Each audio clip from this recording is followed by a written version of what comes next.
Hi, everybody. We are here at Theatricon 2014, and I'm here with George M. Erwin, top artist. Thank you, sir, for coming. Let's hear it for George, everybody. Now, George and I met in a park at a Halloween event, and you were giving art lessons to passerby using a credit card and some oils or pastels or... I was using acrylics. Acrylics, yes. Mm-hmm. But a credit card. And I came up and I said, can I borrow that when you're done? Because I was hoping it would still work. But that's a very unique art tool. The first time I seen it was down at a convention last year at Columbus. And I saw this one artist. He just took the credit card and did a quick one like this, and he was finished. And so that's where I picked up on it. Yeah. I had never seen it before in my life, except at that show. And so I thought I'd incorporate it and use the primary colors and go with it. And so that's how it started. Well, not only that, but you inspire people at the Barberton Gallery of Fine Arts because you also give lessons there as well, correct? Well, I give lessons. I don't know about inspiring. I mean, we're learning together as a group. Yes. And we stick together as a group. The peer pressure is great down there. Yeah. And we all are in it together. We enjoy each other. We laugh. Marcus over here, he gives me the motivation to turn my art upside down and look at it different ways. Marcus Calvert, the author. Yeah, that's guy right over here. Yeah. He's a troublemaker, yes. Well, I love your artwork as well, and I've seen a lot of different styles and different subjects so you don't limit yourself to one particular thing. No. As a matter of fact, another one of our group, Kathleen, and I think Marcus may have been involved in it a little bit, they asked me personally whether or not I had done any abstract before, and I remember back in high school, that's 54 years ago, and I had done some abstract then, and here it kind of pushed me along, and I did it, and so anyway, someone wanted it, and so that's how we got going into the abstract side of it. So I do abstract, I do semi-impressionistic, and impressionistic type of work, and excellent. Now, I know you have a prepared statement. Do you want to talk a little bit about that? Or give a couple of points? Sure. On behalf of the Barberton Gallery of Fine Arts, we would want to say thank you, because this is what it's all about in the art world. We are so grateful to just be here. And it's been a fantastic year for us down at the gallery. And we just want to just show you how much gratitude we have. And when Tommy asked me to prepare something, I thought, well, what do I need? What does our gallery need? What does any of the actors or the producers or anyone here, what would challenge us for 2015? Mm-hmm. So this right here is for me. I need to be challenged to the point of taking myself from the bar that's down here and step it up a bit. And so all of these qualities are designed. It doesn't matter whether or not you're a photographer. It doesn't matter if you're a writer. It does not matter if you're an actor or whether or not you're a stage designer, a producer. It doesn't matter. It doesn't matter if I'm on the front side of the canvas. Yeah. We are all artists. In one way or another, we take on the role of an artist. And so this is for us. We are all in it together. And myself personally, if I can just withdraw that passion that is within me and allow it to splash on the canvas, and that love that transcends into any art language can break down any barriers. It doesn't matter whether or not you're a producer, you're of any persuasion in either the religious side. It does not matter if you're of any persuasion in the political side. It doesn't matter. If we can kind of get back and show people this love, this passion that we have for each other,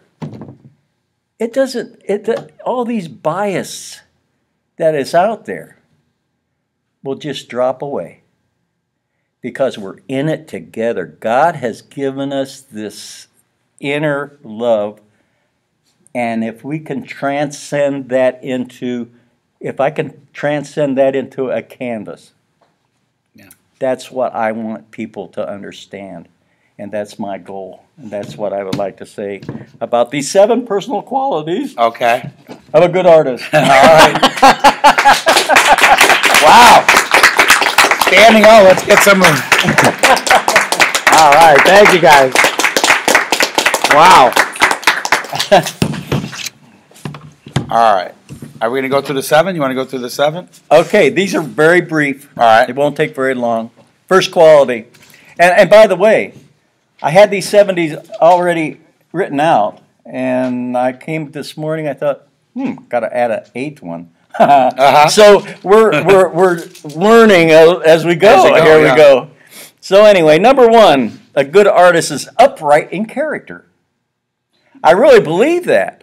Because if someone would come to me and say, hey, can you do this in such a time, I got to be reliable.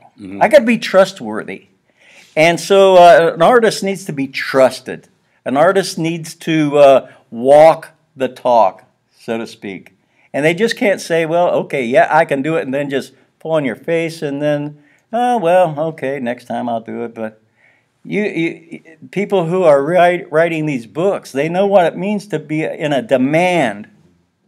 And yourself as well. You have this structure behind you that you want to do a little bit better. So as my own true authority, it's born out of respect. It's born out of a good character and trustworthiness of a person who leads. Someone has to have these qualities. Okay, number 2, moving on. They have to be enthusiastic about their work. And I think that this is one quality that you have, that we all need to pick up on and say, okay, I have this work, or I have this cause, or I have this role as an artist. And I need to take this role to a different level, and I need to have a little bit of enthusiasm in what I'm presenting. And we all have common goals. We all have a objective there, and we have to be have to have that energy to put it out there, or it won't happen. It just will not happen. Number 3, a good artist is confident.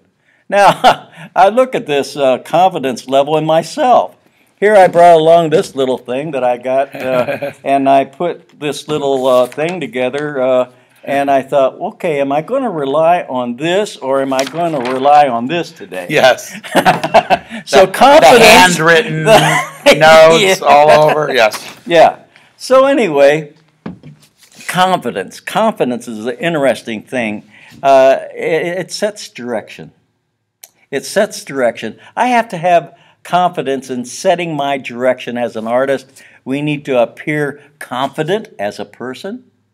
And if I'm confident, it kind of inspires or motivates others. It really does. It kind of keeps us moving in the right direction. And like our group here at the Barberton Gallery of Fine Arts, it's teamwork.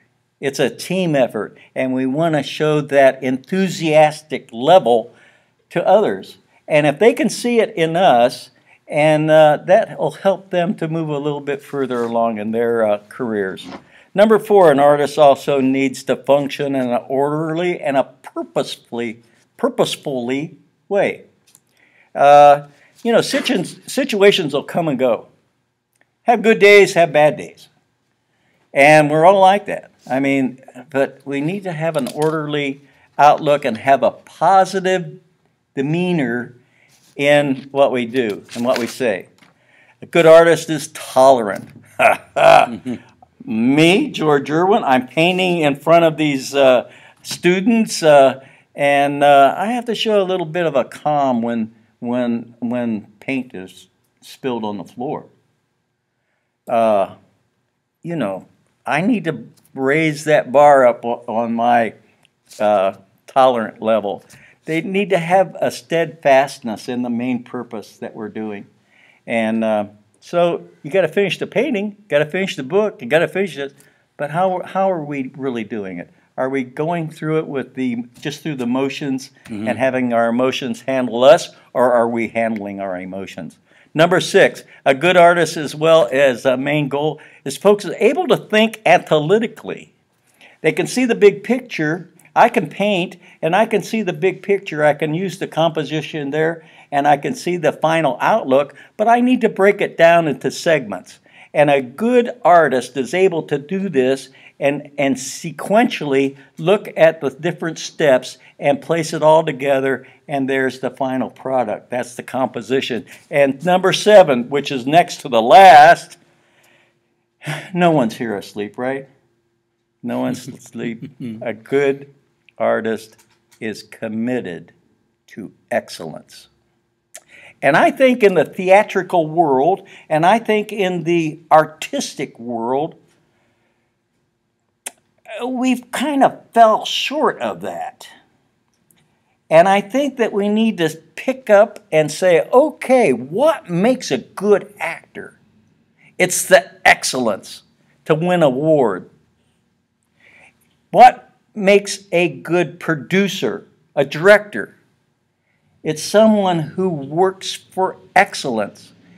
How about a person who is a producer, a designer, a stage designer, all of these different characteristics? A good artist is not only maintains high standards, but also proactive in raising the bar in order to achieve excellence in all areas of what we're going to accomplish. And last but not least, a good actor has fun. Yeah. And a lot of times this is missing. And this was the one that I placed here this morning, and it's all in pencil. Yep. And I take this from Matthew chapter 5, verse 12. And it says, be happy. Be very glad, for great is your reward for you in heaven. From the Beatitudes. And we all have heard this, we've known about this since we were kids. But are we really having a good time in what we're doing? I hope so. These personal characteristics are fundamental among every single role as an actor or as an artist or a author, designer, or whatever. They're all the same. Now, you might say they're naturally born, or they may be a learned skill. That's up for debate. A real person, a real artist, is someone like Tommy Jenry, who has these personal qualities. He is upright in character, number 1. He is enthusiastic, number 2. He shows confidence when he's out there. He has a positive demeanor. And he is steadfast to the main goal at the Barberton Gallery of Fine Arts.